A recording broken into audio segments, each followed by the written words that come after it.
साथियों, वंदे मातरम। मैं प्रदीप दीक्षित सेवाग्राम से बोल रहा हूँ। पिछले 2 दिनों से ट्रेडमार्क के विषय पर काफ़ी लोग उत्सुक हैं, जानना चाहते हैं और उसके बारे में बहुत सारी भ्रांतियाँ फैलाई जा रही हैं।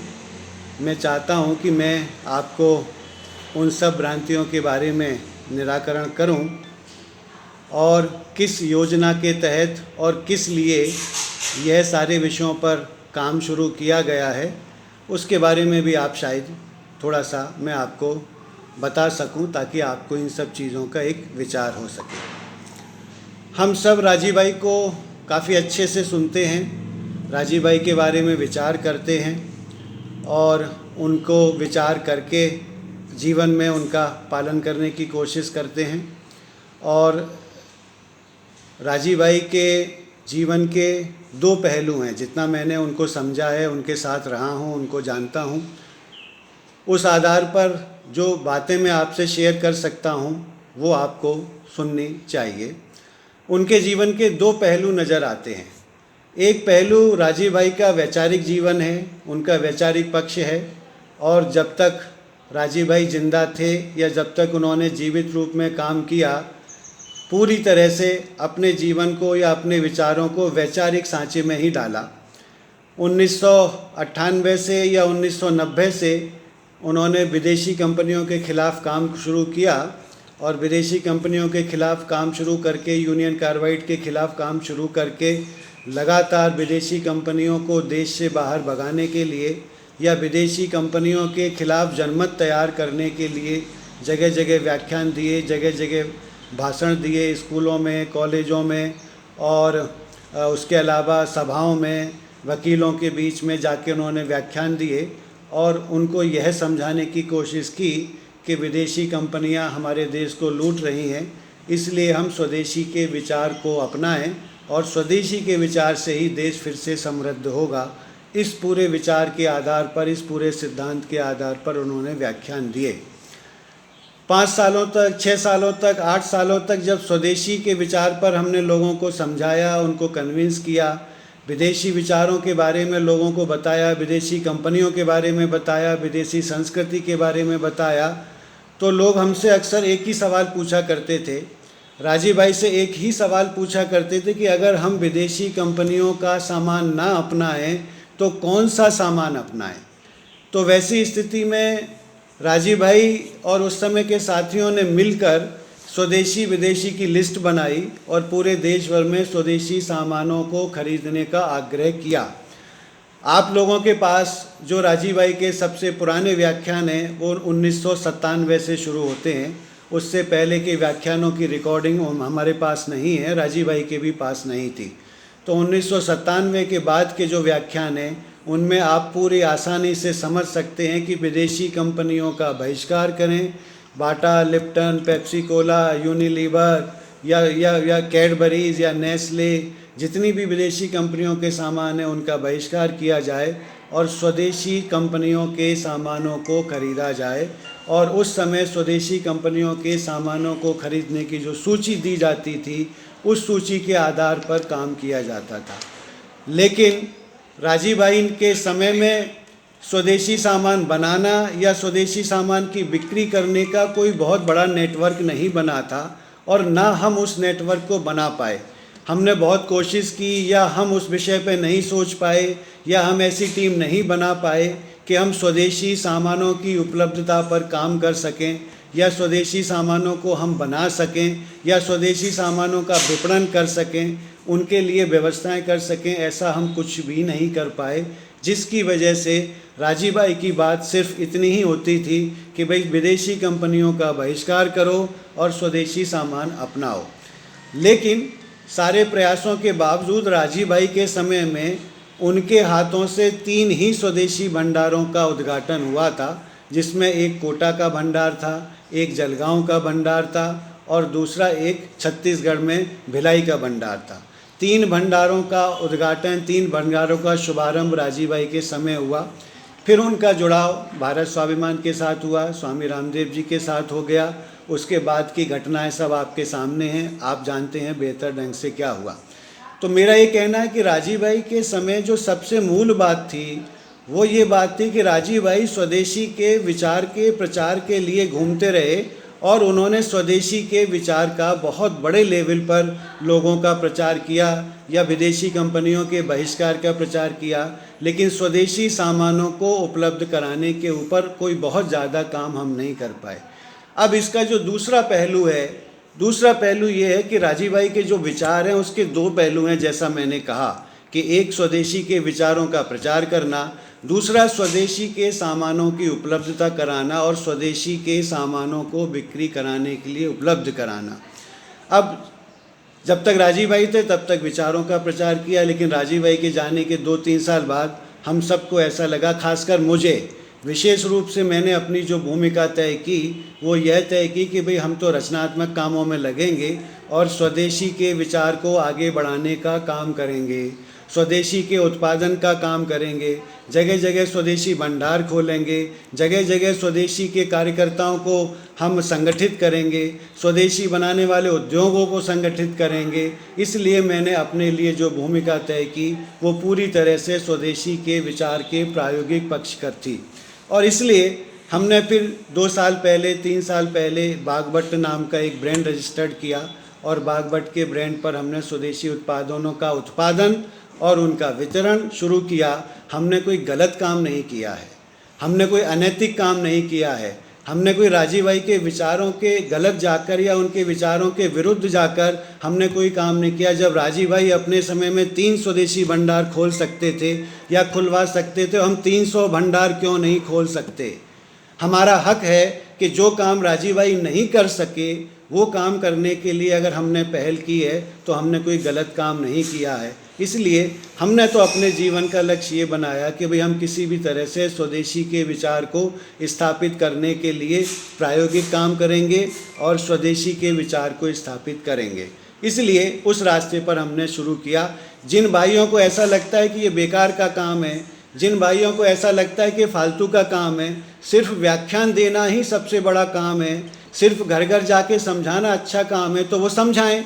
हमने उनको कभी मना नहीं किया कि आप घरों में मत समझाइए, व्याख्यान देने मत जाइए, या आप जो है सैद्धांतिक काम मत करिए, या आप वैचारिक काम मत करिए। ज़रूर करिए, जो आपको अच्छा लगता है आप वो काम करिए। लेकिन अगर हमने अपने लिए तय किया कि हम वैचारिक काम के साथ साथ प्रायोगिक काम भी करेंगे, वैचारिक काम के साथ साथ हम स्वदेशी की स्थापना के लिए भी ताकत लगाएंगे, तो हमने कोई गलत काम नहीं किया और उसके लिए हम जिंदगी भर इस काम को आगे बढ़ाने के लिए कृत संकल्पित हैं। हमारा कहना था कि राजीव भाई ने अगर 3 स्वदेशी भंडार खोले हैं तो हम 3000 स्वदेशी भंडार खोलने की प्लानिंग बना रहे हैं। इसमें गलत क्या है? और उस तरह के स्वदेशी भंडार खोलने के लिए अगर बागभट्ट का ब्रांड हमने डेवलप किया है तो हमने कुछ भी गलत नहीं किया है। ब्रांड के आधार पर ही चीज़ें चलती हैं, ब्रांड के आधार पर ही बाज़ार चलता है, ब्रांड के आधार पर ही चीज़ें खड़ी होती हैं। कुछ भी गलत नहीं किया है और हम उस काम को लगातार आगे बढ़ाएंगे।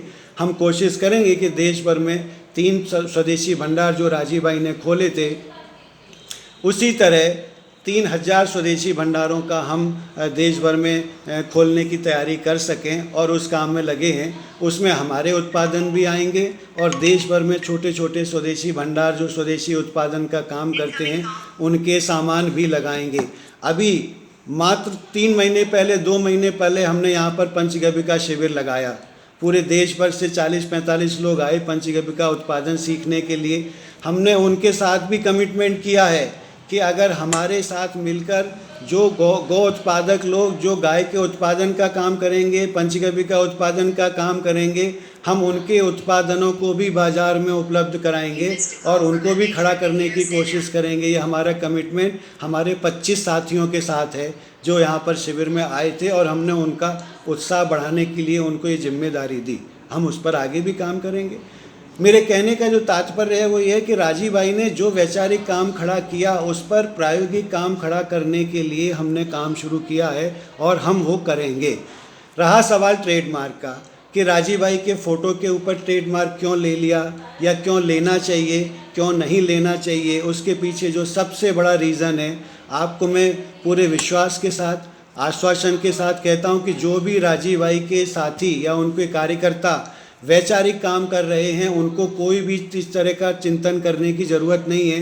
कोई भी डर उनके मन में नहीं होना चाहिए कि जो विचार का काम करते हैं, सेवा का काम करते हैं, प्रचार का काम करते हैं, जिन्होंने यूट्यूब के ऊपर राजीव भाई के व्याख्यान डाले हैं, जिन्होंने फेसबुक के व्याख्यान डाले हैं, उन पर कोई आँच आएगी या कोई आपत्ति आएगी, ऐसा कभी ज़िंदगी में भी नहीं होगा, क्योंकि वो सेवा का काम कर रहे हैं। लेकिन अगर राजीव भाई के विचार के आधार पर या राजीव भाई की फ़ोटो के आधार पर या राजीव भाई की फेस वैल्यू के आधार पर कोई व्यापार खड़ा होता है या कोई व्यापारिक उपक्रम खड़ा होता है, तो उस पर ज़रूर नियंत्रण होना चाहिए। पिछले 4 सालों में, 5 सालों में राजीव भाई के विचारों पर कम से कम सैकड़ों लोगों ने पंचगव्य के उत्पादन करना शुरू किया है। बहुत अच्छी बात है, इसमें कोई बुरी बात नहीं है कि पंचगव्य का उत्पादन हो रहा है और राजीव भाई की प्रेरणा से वो बिक भी रहा है, बाज़ार में भी हो रहा है। कम से कम 15-20 लोगों को मैं जानता हूँ जो सेंधा नमक राजीव भाई के विचार पर बिक्री करते हैं, खुलेआम बिक्री करते हैं। बहुत अच्छी बात है, बिक्री होना चाहिए, क्यों नहीं होना चाहिए। और दूसरे उत्पादन भी बनाते हैं, मंजन भी बनाते हैं, तेल भी बनाते हैं, सारे सामान बनाते हैं, बिक्री होना चाहिए, ज़रूर होना चाहिए। लेकिन अब धीरे करके अगर राजीव भाई के विचारों के आधार पर प्रायोगिक काम होंगे और स्वदेशी के आधार पर हम प्रायोगिक काम करेंगे या स्वदेशी के आधार पर हम दुकानें बनाएंगे या उत्पादन करेंगे, उन उत्पादनों को, उन दुकानों को रेगुलेट कौन करेगा? उन उत्पादकों को कंट्रोल कौन करेगा? कौन उत्पादक क्या बना रहा है, कैसे बना रहा है, किस तरीके से बना रहा है, सही कानून से बना रहा है कि नहीं बना रहा है, उसका क्वालिटी कंट्रोल कैसे होगा, कौन क्वालिटी कंट्रोल करेगा, कैसे करेगा, ये हमको नहीं पता है। क्योंकि जब हम उत्पादन, किसी ने किताब छापी है तो किताब छापने से किसी का विरोध नहीं है, किताब छापे और उसको पढ़े, क्योंकि किताब पढ़ने के लिए होती है, वैचारिक काम है। लेकिन किसी ने राजीव भाई के विचारों के आधार पर कोई उत्पादन बनाया है और वो उत्पादन की बिक्री कर रहा है, तो उसका मानकीकरण ज़रूर होना चाहिए, उसका स्टैंडर्डाइजेशन ज़रूर होना चाहिए। आज राजीव भाई के नाम पर या उनकी प्रेरणा से 20 लोग उत्पादन कर रहे हैं, कल अगर 2000 लोग उत्पादन करेंगे तो उनका मानकीकरण कौन करेगा, उनका क्वालिटी कंट्रोल कौन चेक करेगा, वो क्या बना रहे हैं, क्या नहीं बना रहे हैं, कैसे बना रहे हैं, उनको मदद कौन करेगा, हम कैसे करेंगे, कैसे उनको बाज़ार उपलब्ध कराएंगे। राजीव भाई के नाम पर अगर स्वदेशी का हम एक बहुत बड़ा उपक्रम शुरू करना चाहते हैं पूरे देश भर में, और होना भी चाहिए कि राजीव भाई ने जीवन भर स्वदेशी का विचार स्थापित किया है, क्या उनके नाम पर प्रायोगिक काम नहीं होने चाहिए? क्या उनके नाम पर या उनके विचार पर हम सिर्फ सैद्धांतिक कामों के अलावा प्रायोगिक काम नहीं करेंगे? ज़रूर होने चाहिए। मैं तो मानता हूं कि राजीव भाई के नाम पर और स्वदेशी के विचार के लिए पूरे देश भर में स्वदेशी का एक महा आंदोलन होना चाहिए। घर घर स्वदेशी उत्पादन होगा, गांव-गांव में स्वदेशी उत्पादन होगा। हमारी एक मॉनिटरिंग टीम होगी, हमारी एक मॉनिटरिंग बॉडी होगी जो क्वालिटी कंट्रोल का काम करेगी, उनको सिखाएगी, उनको बताएगी। यहाँ सेवाग्राम में स्वदेशी उत्पादन के सिखाने का, उनके बनाने का और उनके विपणन का, उनकी बिक्री का भी एक बहुत बड़ा सेंटर बनना है। जब हम स्वदेशी ग्राम में, सेवाग्राम में इतना बड़ा सेंटर बनाने की कल्पना रखते हैं कि यहाँ पर हम सैकड़ों और हज़ारों कार्यकर्ताओं को स्वदेशी सामान बनाना और उनकी बिक्री कराना, उनके ब्रांड्स को डेवलप करना और उनको बाज़ार में स्थापित करना, इतना बड़ा जब प्रोग्राम हम लेकर चल रहे हैं, तो ये कैसे संभव है कि हम राजीव भाई की फेस वैल्यू को नियंत्रित ना करें? हमें ज़रूर करना चाहिए।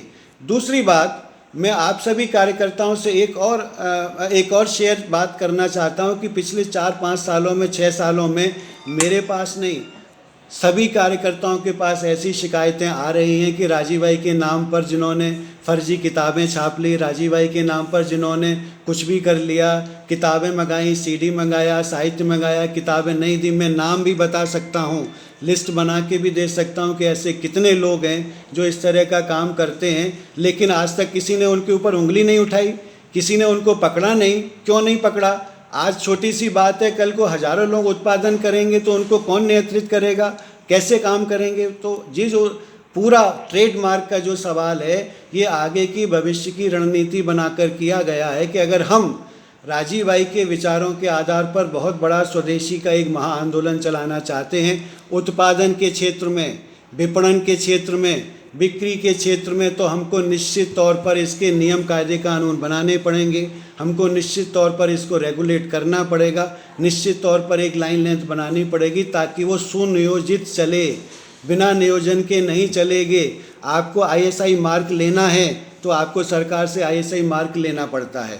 स्वदेशी का मार्क, राजीव भाई जब जीवित थे तो उन्होंने अपने समय में स्वानंद नाम का एक मार्क बनाया था, और वो स्वानंद मार्क इसलिए बनाया था और वो राजीव भाई के नाम से रजिस्टर्ड है, आज भी ट्रेडमार्क में अबेंडेंट है, लेकिन उन्होंने स्वानंद नाम से ट्रेडमार्क बनाया ताकि स्वदेशी वस्तुओं को पहचाना जा सके।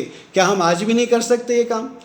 क्यों नहीं हम ये कर सकते कि भी जितने भी स्वदेशी उत्पादक हैं पूरे देश भर में, उनको राजीव भाई की फेस वैल्यू के आधार पर उत्पादन भी मिलेगा, उनको बाजार भी मिलेगा और उनको स्वदेशी का प्रमाणीकरण भी मिलेगा। हमारी तो यहाँ तक कोशिश है कि राजीव भाई के फेस वैल्यू को ध्यान में रखकर, उनके विचारों को ध्यान में रखकर हम किसी भी तरह स्वदेशी उत्पादकों का मानकीकरण और उनका हम एक उनकी पहचान कि ये स्वदेशी उत्पादक हैं इस रूप में डेवलप करना चाहते हैं। तो हम कोई इसमें व्यक्तिगत काम नहीं कर रहे हैं, हमको इसमें मैं कोई अपनी तिजोरी नहीं भर रहा हूँ। हमारा सारा काम आज तक ट्रस्ट के नाम पर है। आपको शायद पता नहीं होगा, बागवट नाम का ट्रेडमार्क हमारे राजीव दीक्षित मेमोरियल ट्रस्ट के नाम से है।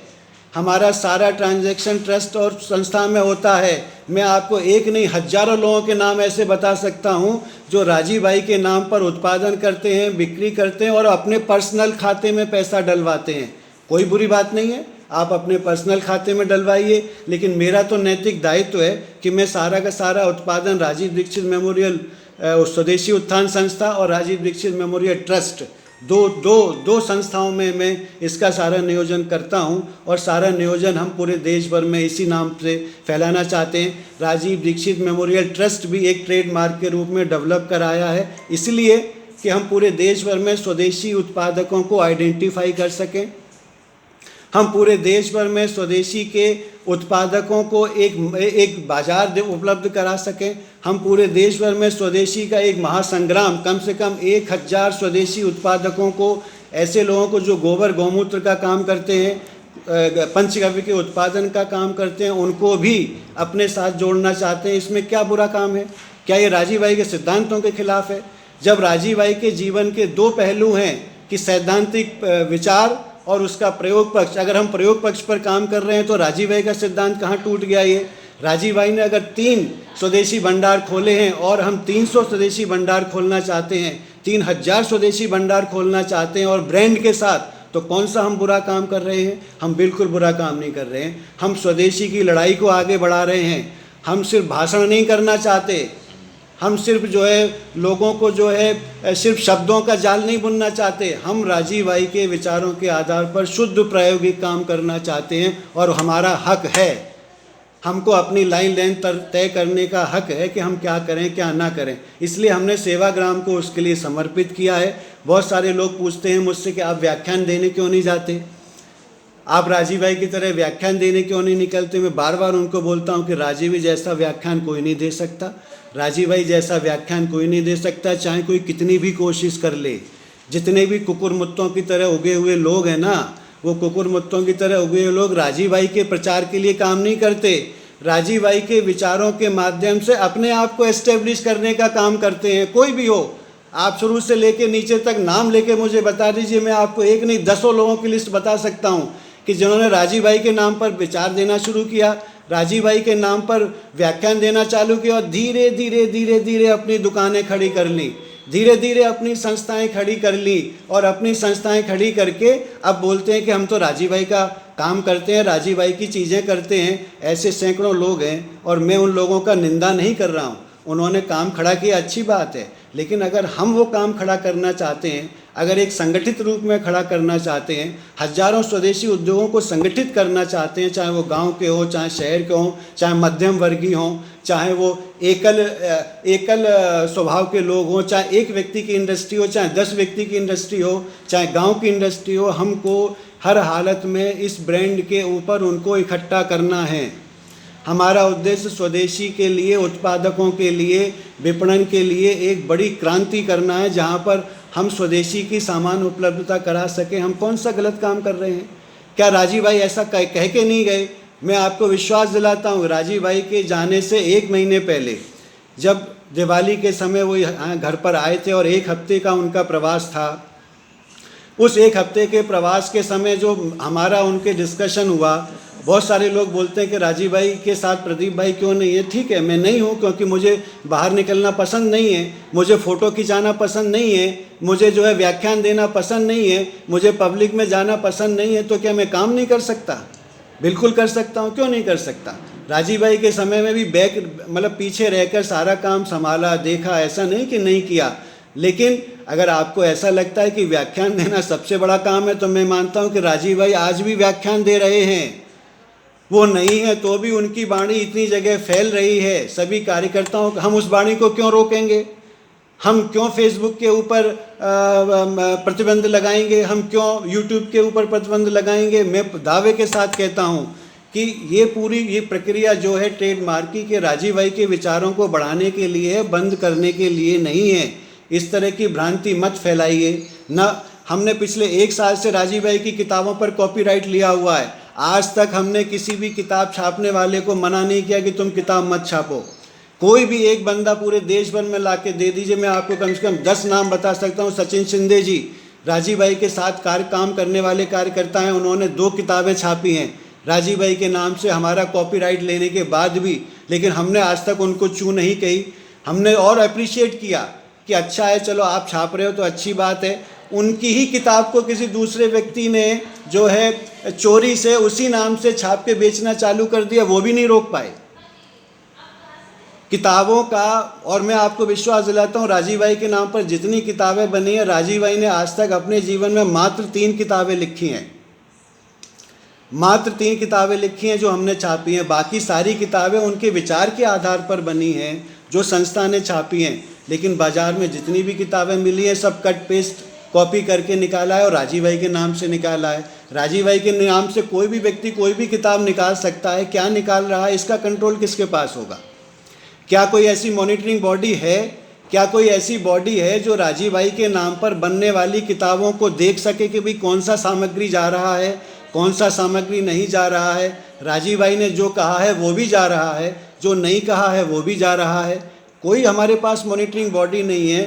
तो इन सब चीज़ों का उद्देश्य यही है कि भाई राजीव भाई के विचारों को एक नियोजित ढंग से लोगों के सामने लाया जाए, राजीव भाई के विचारों को एक संगठित ढंग से सामने लाया जाए। और मेरा जीवन तो पूरा स्वदेशी को संगठित करने में है, और मैं कोशिश करूँगा कि पूरे देश भर में हम स्वदेशी के विचारों को संगठित कर सकें, स्वदेशी उत्पादकों को संगठित कर सकें। और राजीव भाई का ट्रेडमार्क अगर बनता है तो मेरी कोई संपत्ति नहीं है, ये पूरे राजीववादियों की संपत्ति है। बाकायदा इस पर एक बॉडी बनेगी, एक टीम बनेगी, जो पूरी टीम इसको संचालित करेगी कि देश भर में कितने स्वदेशी उत्पादक हैं जिनको राजीव भाई की फेस वैल्यू पर स्वदेशी का काम खड़ा करना है। उनको आमंत्रित करिए, उनको अपने साथ जोड़िए, उनका रजिस्ट्रेशन करिए और उनको प्रॉपर ढंग से स्वदेशी के लिए तैयार करिए। इसलिए राजीव भाई का जो ट्रेडमार्क है, ये पूरी तरह से भ्रमित फैलाने वाला काम है, या भ्रम फैलाने वाला का काम है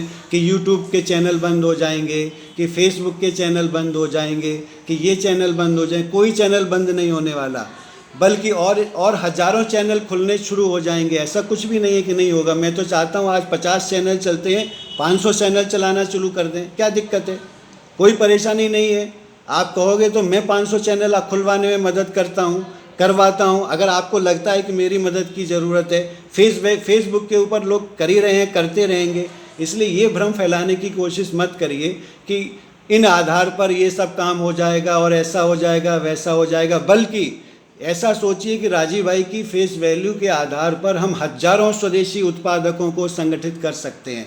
हम हजारों लाखों स्वदेशी उत्पादकों को, छोटे लोगों को, गांव के लोगों को, उनको इकट्ठा करके और स्वदेशी की इस जंग में अपना काम कर सकते हैं। मुझको भाषण देने में विश्वास नहीं है, मैं भाषण देता भी नहीं हूँ और देना भी नहीं चाहूँगा। मैं तो भाषणों के आधार पर जो प्रायोगिक काम है उन कामों को करना चाहता हूँ और वही काम अपने हिस्से में लिया है। हालांकि मैं कभी पब्लिक लाइफ में नहीं जाता, ना जाना चाहता हूं, लेकिन ज़रूरत पड़ेगी तो 2 साल बाद मैदान में भी कूदूंगा।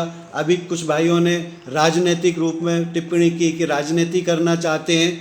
अगर लुटियंस के टीले से गुजरते हुए मैंने ये कहा कि 15 साल बाद हम भी यहाँ पर आएंगे तो क्या बुरा कर दिया? क्या राजीव भाई अपने अंतिम समय में चुनाव की तैयारी नहीं कर रहे थे? क्या राजीव भाई अपने अंतिम समय में उन्होंने ये पोस्ट डाली है? मैं उनको बहुत अच्छे से जानता हूँ, उनके साथ मैंने काम किया है। शायद आपको पता नहीं होगा, मैंने आज तक किसी भी कार्यकर्ता पर व्यक्तिगत टिप्पणी नहीं की है। किसी ने भी मुझको कितनी भी गाली दिया, लेकिन मैंने कभी व्यक्तिगत टिप्पणी नहीं की है। लेकिन शायद आप मुझे मजबूर कर रहे हैं। मेरे लिए शर्म की बात है कि मैं अपने ही किसी कार्यकर्ता के ऊपर व्यक्तिगत टिप्पणी करूं या उनकी कोई कमजोरियां बताऊं। मैंने आज तक इस तरह के काम नहीं किए हैं, लेकिन मैं माफ़ी चाहूँगा कि मैं इस तरह की बातें करना मुझे पड़ रहा है, क्योंकि शायद सारी चीज़ों में मेरी ही कमजोरी मानी जाती है, मेरी ही गलतियां मानी जाती है। मैं आपको दावे के साथ कह सकता हूं कि वीरेंद्र भाई को और उनके एक मित्र को हमने 2011 में 8 लाख रुपए का साहित्य और सीडी दिया था। उस 8 लाख रुपए का साहित्य और सीडी को पूरा का पूरा बंटाधार कर दिया। एक पैसा भी हमको लौटा के नहीं दिया और लॉस भी हमको दिखाया। 8 लाख रुपए हमारे डूबे हैं दिल्ली में, आप पूछ लीजिए उनसे। वो 8 लाख रुपए आज तक वापस नहीं आए हैं। हमने सीडियाँ बिक्री का, आप जानते हैं कि हमने राजीव भाई की सीडी 10 रुपये में बिक्री करने का ठाना।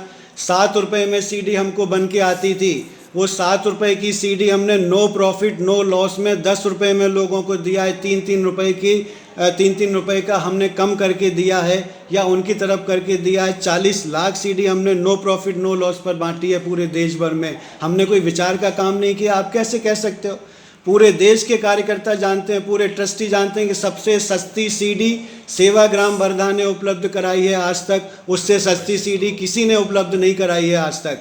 और सीडी के ऊपर टाटा नगर के एक भाई जो आज बहुत बड़े राजीव भाई के प्रचारक बनते हैं, उन्होंने जब हमने उनको बोला कि हम तो सीडी 10 रुपये की देंगे, तो उन्होंने कहा कि हमको सीडी 20 रुपये की चाहिए, 10 रुपया हमको इस पर कमीशन चाहिए। तो हमने कहा हम तो नहीं दे सकते। तो उन्होंने ज़बरदस्ती झगड़ा करके 20 रुपये में सीडी छापी और 20 रुपये में सीडी बिक्री की है। हमने तो 10 रुपये में सीडी बिक्री की है। हज़ारों दिल्ली के कार्यकर्ता हों, चाहे वो दिनेश गुप्ता जी हों जिन्होंने हज़ारों सीडी बांटी हैं, आप सबसे पूछ लीजिए, हमने CD no profit no loss में बांटी है। हमने कोई धंधा नहीं किया है, हमने कोई व्यापार नहीं किया है, और जो 3 रुपया बचता था वो भी लोगों को ट्रांसफ़र कर दिया है। इसलिए सेवा का काम सिर्फ आप ही कर रहे हो। इतनी गलतफहमी में मत रहिए। पूरे 7 साल में राजीव भाई के जाने के बाद हम लोगों ने वर्मा जी की मदद से, दूसरे साथियों की मदद से 112 कैंप लगाए हैं पूरे देश भर में। उन 112 कैंपों में 30,000 से ज़्यादा लोगों को निःशुल्क चिकित्सा सहायता उपलब्ध कराई है। आप ऐसा कैसे कह सकते हैं कि हमने कुछ नहीं किया है? मैं कहता हूं कि जितना काम हमने किया है 8 सालों में किसी ने नहीं किया है पूरे देश भर में। और वो कुछ हमने हमारी टीम की मदद से किया है, वो सब कुछ हमने हमारे ट्रस्टियों की मदद से किया है। क्यों नहीं किया? कोई भी एक बंदा ऐसा बता दीजिए जिसने 8 साल में इतना बड़ा काम किया हो। नहीं किया। हमारा हक है, वो हमारा अधिकार है, इसलिए हमने किया है। इसलिए व्यक्तिगत आक्षेपों पर मत जाइए। व्यक्तिगत आक्षेप जब मैं कहना चालू करूँगा तो शायद आपको सुनने में शर्म आएगा। कोई भी व्यक्ति हो, जितने भी कार्यकर्ता यहाँ पर आए, उन सबको हमने सम्मान के साथ रखा। उनको नहीं समझ में आया, हमको नहीं समझ में आया, वो यहाँ से चले गए। अब मैं उनकी व्यक्तिगत निंदाएं करना चालू करूँगा तो मुझे शोभा नहीं देता है, मुझे अच्छा नहीं लगता है कि मैं उनके पे कोई व्यक्तिगत टिप्पणी करूँ। लेकिन किसी को साथ काम करना है, किसी को साथ काम नहीं करना है। वीरेंद्र सिंह जी पहले हमारे साथ थे, फिर निरंजन वर्मा जी के साथ चले गए। उसके बाद उन्होंने अपना कारखाना खोल लिया, अपना धंधा खोल लिया। अब उनकी जर्नी इतने लोगों के साथ होती है तो ठीक है, जिसके साथ जब पटता है पटता है, नहीं पटता है नहीं पटता है। पिछले 25 सालों में हज़ारों कार्यकर्ता आए, हज़ारों गए। किसी ने 1 साल काम किया, किसी ने 2 साल किया, किसी ने 1 महीना किया, कोई आज भी कर रहा है। कोई 1 घंटा काम करता है, कोई 2 घंटा काम करता है, कोई अपनी सेवा दे रहा है, कोई कुछ कर रहा है। सबका स्वागत है, हम सबको संभालने की कोशिश करते हैं। फिर भी आज सेवाग्राम से जितने ज़्यादा लोग जुड़े हुए हैं, किसी भी जगह नहीं जुड़े हुए, चाहे दिल्ली में किसी के पास चले जाइए, चाहे कहीं भी चले जाइए, सेवाग्राम से ही सबसे ज़्यादा लोग जुड़े हैं। आज भी लोग आते हैं, ठीक है। हमारी कुछ मजबूरियां हैं, हम उनको नहीं संभाल पाए, या हम ऐसी टीम नहीं बना पाए, या हम ऐसे मैनेजमेंट नहीं बना पाए जो चीज़ों को टिका के रख सके। आगे कोशिश करेंगे बनाने का। हम बहुत अच्छे संसाधन उपलब्ध नहीं कर पाए, फिर भी राजीव भाई जब नहीं थे तब हम पूरे देश भर में सिर्फ 4 या 5 लोगों का मैनेजमेंट करते थे। राजीव भाई जाने के बाद हम सेवाग्राम में 22-22, 23-23 लोगों को मैनेजमेंट में काम कर ले रहे हैं, उनसे हम काम करवा रहे हैं। ऐसा नहीं है कि हम काम नहीं कर रहे हैं, लेकिन बाहर घूमने का काम ज़्यादा नहीं होता है। यहाँ से जितना हो पाता है उतना हम करते हैं। माताजी पिताजी की सेवा है, उनका बुढ़ापा है, कोई बहुत ज़्यादा मैं बाहर जा नहीं सकता, बहुत ज़्यादा चीज़ों को छोड़ नहीं सकता, इसलिए जितना होता है उतना करता हूँ। लेकिन सेवाग्राम में बैठ के अगर हमारी कल्पना ऐसी है कि हम पूरे देश भर के स्वदेशी उत्पादकों को जोड़ें, पूरे देश भर के स्वदेशी ग्रामोद्योगों को जोड़ें, पंचगव्य उत्पादकों को जोड़ें, तो हमको ब्रांड बनाना ही पड़ेगा। बिना ब्रांड बनाए आप नहीं चला सकते, या बिना ब्रांड बनाए आप इनको संसाधनों को सीमित नहीं कर सकते, या उनको जोड़ नहीं सकते, या इतने हज़ार घोड़ों को लगाम नहीं लगा सकते। इसलिए ब्रांड तो बनाना पड़ेगा। हाँ, वो ब्रांड मेरी कोई व्यक्तिगत संपत्ति नहीं है। कानूनी रूप से आप कुछ भी कर लें, नैतिक रूप से मैं भी मानता हूँ कि मेरा कोई व्यक्तिगत संपत्ति नहीं है, लेकिन एक समूह की संपत्ति तो होगा। देश भर में, दुनिया भर में जितने भी महापुरुष हुए हैं, सबके विचार कहीं ना कहीं कंसोलिडेट होते हैं, कोई ना कोई एक संस्था होती है। चाहे विवेकानंद जी को ले लीजिए, विवेकानंद जी की सारी कॉपीराइट, पूरा उसका सारा संचालन विवेकानंद केंद्र कन्याकुमारी से होता है। महात्मा गांधी के विचारों का सारा संचालन सेवाग्राम से होता है, नवजीवन प्रकाशन से होता है। जितने भी महापुरुष हुए हैं उनका एक केंद्र तो जरूर बनता है। वो केंद्र अगर हम सेवाग्राम में बनाना चाहते हैं तो बुरा क्या करते हैं? हमारे अलावा कौन है पूरे देश भर में जो 8 साल में केंद्र बना पाया या बनाने की कोशिश की? बना ले तो अच्छी बात है। हम तो चाहते हैं हजारों केंद्र राजीव भाई के बनाए ना, किसी ने मना थोड़ी किया है। लेकिन हम अगर सेवाग्राम में केंद्र बना के नियोजित करना चाहते हैं तो मुझे लगता है हम कोई गलत काम नहीं कर रहे हैं, हम कोई अनैतिक काम नहीं कर रहे हैं, हम राजीव भाई का ही काम कर रहे हैं, राजीव भाई का ही काम ले रहे हैं, आगे बढ़ा रहे हैं। प्रयोग करने में 50 गलतियाँ होंगी, हम गलतियाँ करेंगे। हम कोई इतने बड़े महापुरुष नहीं है कि हम गलतियाँ नहीं करेंगे या हमसे गलतियाँ नहीं होंगी।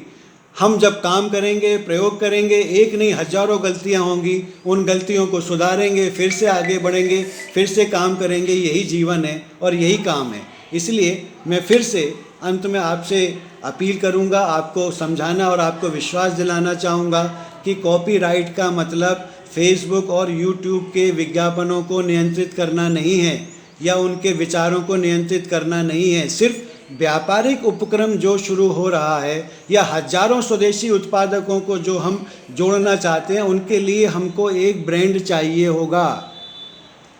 बिना ब्रांड के हम उनको नहीं संभाल सकते, नहीं आगे लेके जा सकते।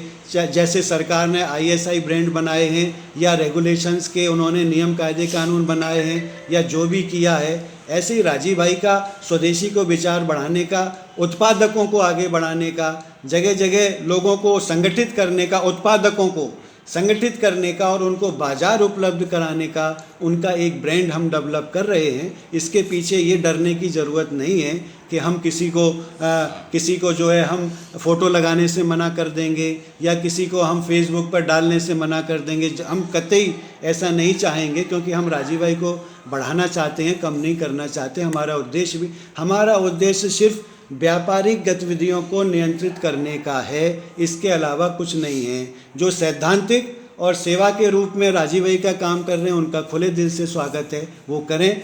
राजीव भाई उनके हैं, जितना हमारे हैं उतना उनके हैं। अगर हमारे परिवार में जन्म लिया है तो हमारा सौभाग्य है। हमारा आपका हक अगर 1% बनता है तो हमारा 10% बनेगा। ऐसा नहीं है कि पूरा हमारा ही हक है, हमारा भी हक है, कानूनी रूप से भी, नैतिक रूप से भी, सब तरह से। इसलिए आपका जितना हक है उससे थोड़ा सा ज़्यादा तो हमारा बनता है और होना भी चाहिए। सौभाग्य से, दुर्भाग्य से, जैसा भी कहिए, क्रांतिकारियों के परिवारों पर उंगली उठाना बहुत आसान है। आज गांधी जी को भी गाली देना बहुत आसान है, लोग आसानी से गाली दे देते हैं गांधी जी को, कोई दिक्कत नहीं है। गाली देना तो हमारे यहाँ शगल है। मुझे तो बहुत ख़राब लगा ये कहकर, ये सुनकर कि मेरे ऊपर रामदेव जी से 4 करोड़ रुपया लेने की बात है। मुझे तो शर्म इतनी लगी, मुझे इतना दुख हुआ कि राजीव भाई के कार्यकर्ता ये कैसे सोच सकते हैं कि उनका परिवार उनकी हत्या के बदले पैसा ले सकता है? अगर जो लोग ऐसा सोच सकते हैं, मैं मानता हूँ वो राजीववादी है ही नहीं, उनको राजीववादी का कहने का हक ही नहीं है। उनको इस मुद्दे पर मेरी अपनी राय हो सकती है, मेरी अपनी सहमति हो सकती है, मेरा अपना तरीका होता है काम करने का, लेकिन मैंने कभी किसी को रोका तो नहीं कि आप मत काम करिए, आपको व्यापार करना है करिए, आपको गौशाला खोलनी है खोलिए, आपको उत्पादन करना है खोलिए, आपको जो करना है करिए। मैं क्यों रोकूं किसी को? किसी को अच्छा लगता है करे, लेकिन मुझे जो अच्छा लगता है मुझे भी करना चाहिए। मुझे भी जो अच्छा लगता है, मुझे जो लगता है कि मुझे ये करना है वो करना चाहिए, और मैं करूँगा, किसी के दबाव में आकर नहीं करूँगा।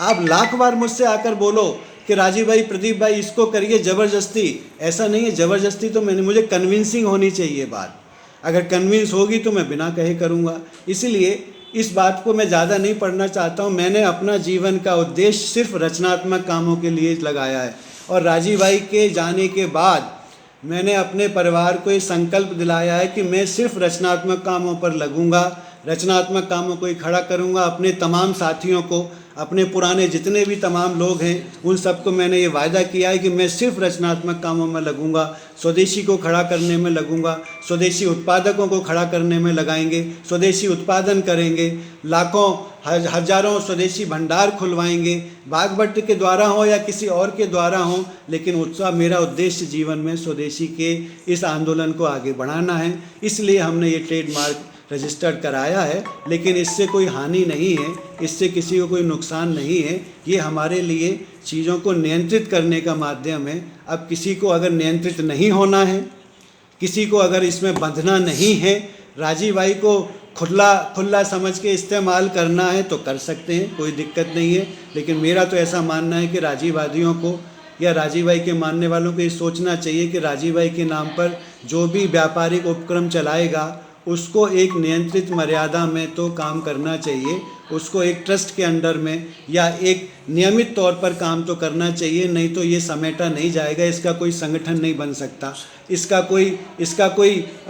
कोई जुड़ाव नहीं हो सकता है। इस जुड़ाव को करने के लिए ही इस ट्रेडमार्क को हमने रजिस्टर कराया है। इसलिए आप बिल्कुल चिंता मत करिए, इसमें किसी का नुकसान नहीं है, ना किसी को कोई रोका जाएगा, लेकिन व्यापारिक गतिविधियों को नियंत्रित तो किया जाएगा और करना भी चाहिए, इसमें कुछ भी गलत नहीं है। राजीव भाई के परिवार के नाते या एक सामान्य कार्यकर्ता के नाते या स्वदेशी का प्रचारक के नाते, स्वदेशी के आंदोलन को बढ़ाने के लिए हमें राजीव भाई के विचारों का इस्तेमाल करना चाहिए, उनका प्रयोग करना चाहिए। यही उनको सच्ची श्रद्धांजलि होगी।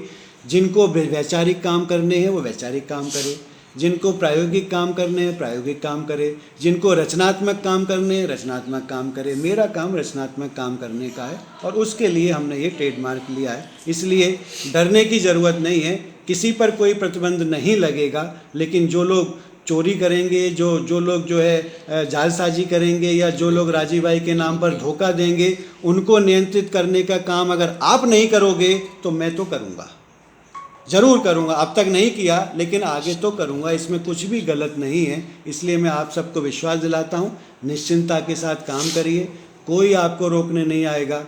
सिर्फ कानून हमेशा गलत लोगों के लिए होते हैं, अच्छे लोगों के लिए नहीं होते।